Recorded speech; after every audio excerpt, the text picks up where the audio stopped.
This is Jake with Avi-on. Let us talk about configuring sensors. The sensors are located in the app under Controllers.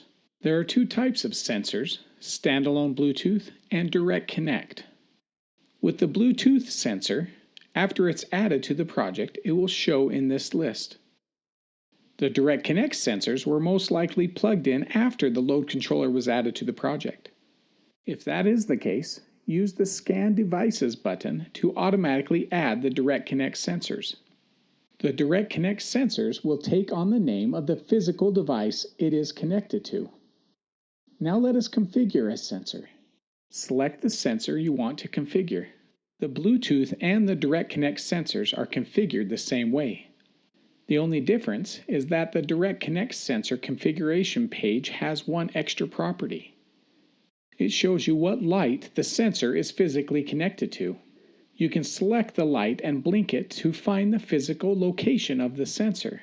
This is very useful when you are not sure what the fixture is called or where it is physically located in the building. To program, the first thing we do is to tell the sensor what it is going to be controlling. It can control a single light or a group of lights. I am going to select a group and then hit the back button. Now it allows me to modify the rest of the fields. In a separate video, we will cover the sensor schedules, motion settings, and daylight settings. The default motion setting is occupancy. Let's talk about the motion event settings.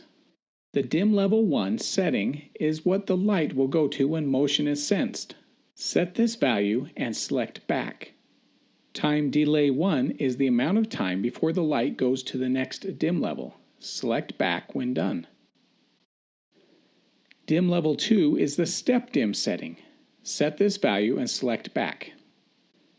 Time delay 2 is the amount of time before the light turns off.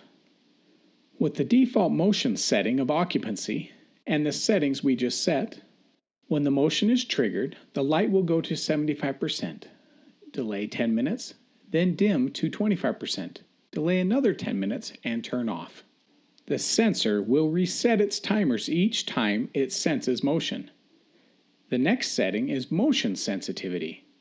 With the Bluetooth sensors, there are low, medium, and high settings. With the Direct Connect sensors, there are presets for office, low bay, and high bay.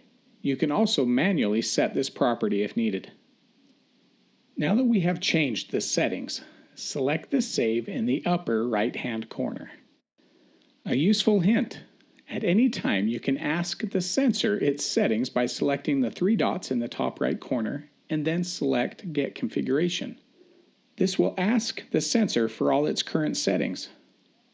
Since this reads the settings directly from the sensor, you can use this to validate the settings are correct. And that's how easy it is to configure the Avi-on sensors.